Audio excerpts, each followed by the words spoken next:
Tu te demandes si tu dois te lancer en tant qu'agence ou alors en tant que freelance. Et bien dans cette vidéo, frérot, je t'apporte la réponse. Alors avant de commencer cette vidéo et t'expliquer ce que c'est un freelance ou alors ce que c'est une agence, les différences entre les deux, comment choisir, faut d'abord que j'explique que ce dont je vais parler, c'est valable pour toute compétence qui peut se monter en tant qu'agence ou en tant que freelance. Donc moi, je vais faire très souvent des références par rapport au référencement naturel parce que c'est ce que je fais. Mais ça peut très bien marcher pour, par exemple, du marketing sur les réseaux sociaux, du montage vidéo, du montage photo, du graphisme, etc. Enfin bref, tout ce qui est prestations qui se vend en fait, ok? Alors tu te poses peut-être la question du coup de, ok, tu as envie de commencer une activité et tu sais pas si tu vas commencer à te mettre en tant qu'agence pour le côté un peu sérieux, le côté vraiment pro, ou alors en tant que freelance pour le côté je suis un travailleur qui fait la tâche et qui one-shot le truc. C'est normal de se poser ces questions quand on commence et moi en fait l'erreur que j'ai eue c'est que je me suis même pas posé la question. Je me suis direct dit ok bon là je vais commencer en tant qu'agence parce que c'est stylé. Bon pire décision ever frère, ça pue la merde. Donc je vais t'expliquer un petit peu d'abord ce que c'est un freelance et puis ensuite ce que c'est une agence. Alors un freelance c'est un travailleur qui est indépendant. C'est-à-dire que c'est quelqu'un qui va pas dépendre donc de collaborateurs. Alors bon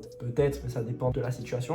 Mais en général, il est considéré comme un travailleur indépendant. Tu peux t'inscrire sur des plateformes comme ComeUp ou alors Fiverr, qui sont des plateformes où tu peux proposer tes prestations. Et voilà, en général, tout tourne autour de la prestation. C'est-à-dire qu'il n'y a pas ce côté comme on pourrait avoir avec une agence en mode accompagnement de A à Z avec plusieurs personnes qui t'aident dans les différentes étapes, etc. En général, on embauche un freelance quand on a besoin de faire juste une tâche particulière. Moi, je vais te donner le cas du référencement. Par exemple, toi, tu as un site, tu as créé une stratégie de rédaction d'articles de blog parce que tu as envie d'avoir des articles de blog, sauf que tu te rends compte que tu n'as pas trop le temps dans ta journée. Bah, du coup, qu'est-ce que tu fais? Tu vas aller chercher un freelance qui lui va te rédiger l'article de blog à ta place. Et en fait, voilà, c'est un peu ça le but du freelance. En fait, si tu veux, c'est de faire des tâches que tu n'as pas envie de faire. Mais voilà, tu sais déjà ce que tu lui donnes. Tu sais, le mec, il a juste à exécuter. Donc, on va dire que le freelance, on peut l'assimiler à un exécutant.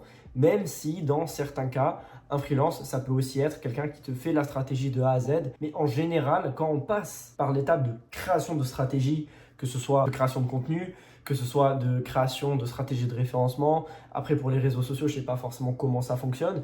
Mais quand on parle vraiment du côté stratégique, là, dans ce cas-là, on ne va pas forcément s'orienter vers un freelance, mais plutôt vers une agence. Et donc, j'y viens. Qu'est-ce qu'une agence? Une agence, en général, c'est que c'est composé d'un ensemble de personnes. C'est-à-dire qu'a priori, dans une agence, tu n'es pas tout seul. Parce que voilà, on a l'image de l'agence, c'est une entreprise vraiment carrée, où il y a du monde, etc. Alors, il y a beaucoup d'agences aujourd'hui qui existent où en fait, il n'y a qu'un seul mec. Et dans ce cas-là, moi, je dis, c'est ouais, ok, d'accord, certes, c'est une agence, mais en vrai, c'est plus un freelance masqué, tu vois. Normalement, une agence, c'est vraiment un ensemble de personnes qui partagent des compétences.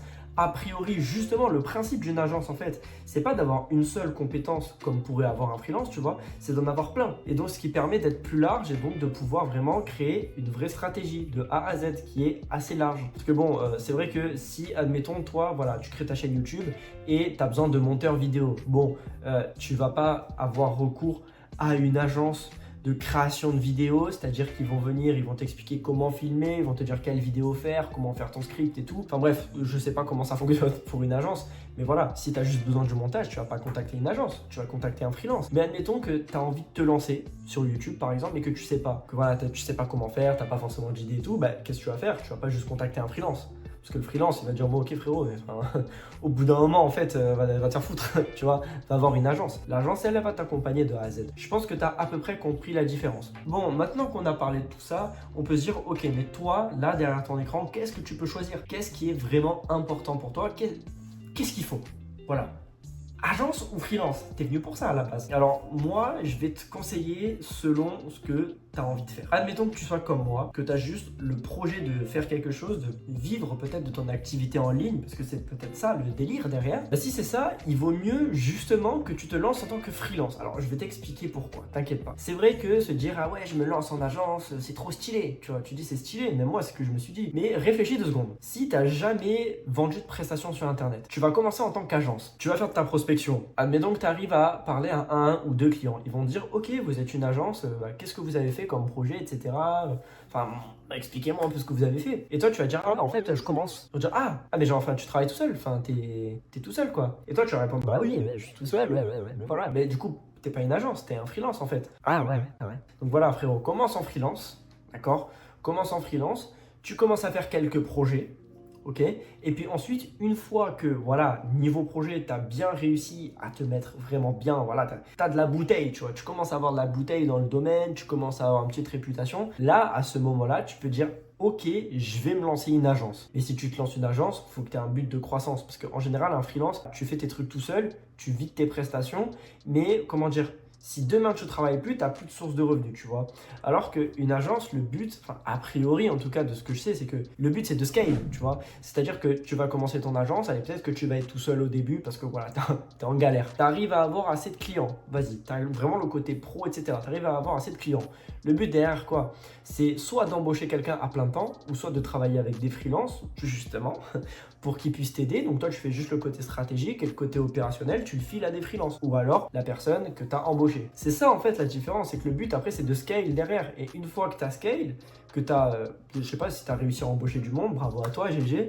Mais voilà, dans ce cas-là, là, tu peux dire, ok, même si je travaille pas, demain je fais mes sous parce qu'il y a des gens qui travaillent pour moi. Sauf que quand tu es freelance, évidemment, tu peux pas forcément te le permettre. Donc moi, si je pouvais te conseiller au début, c'est de commencer vraiment en tant que freelance. Et puis après, si tu veux commencer, si tu veux continuer, que tu veux créer une agence, ok, c'est ce que tu peux faire. Donc moi, c'est ce que j'ai réalisé en fait. J'ai commencé en tant qu'agence. Je me suis dit, ok, en fait, c'est bon, je suis une agence. Bon, grossière erreur.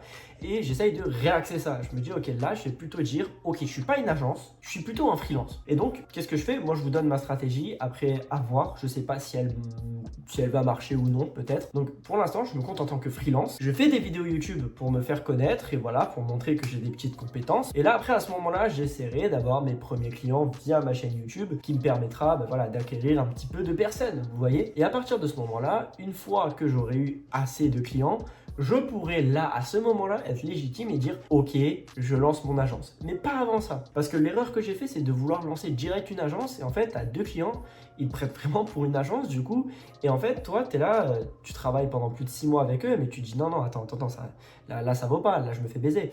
Là, normalement, c'est du travail one shot qu'il faut que je fasse. C'est ce qui me correspondrait mieux parce que faire une stratégie sur longtemps, ça demande plus d'investissement, etc., même financier, tu vois. Ce que tu n'as pas forcément quand tu commences. Donc, si tu commences, frérot, fais-toi plutôt freelance. Après, voilà, si vraiment là, tu te mets à fond, à 100%, que tu te mets à temps plein, que tu as du budget et que ton rêve, c'est de créer une agence, bon, ben, je peux pas t'empêcher de créer une agence. Mais voilà, essaye de faire attention. Si on atteint les 1000 abonnés, j'ouvre un Discord communautaire pour qu'on puisse s'entraider et pour que moi aussi, en fait, je puisse vous donner des conseils, que ce soit en SEO ou autre chose, si je peux vous conseiller, mais principalement en SEO. Si vous avez aimé la vidéo, encore une fois, je vous dis abonnez-vous, ça me fait vachement plaisir. J'attends le cap des 1000 abonnés. Bref, bisous.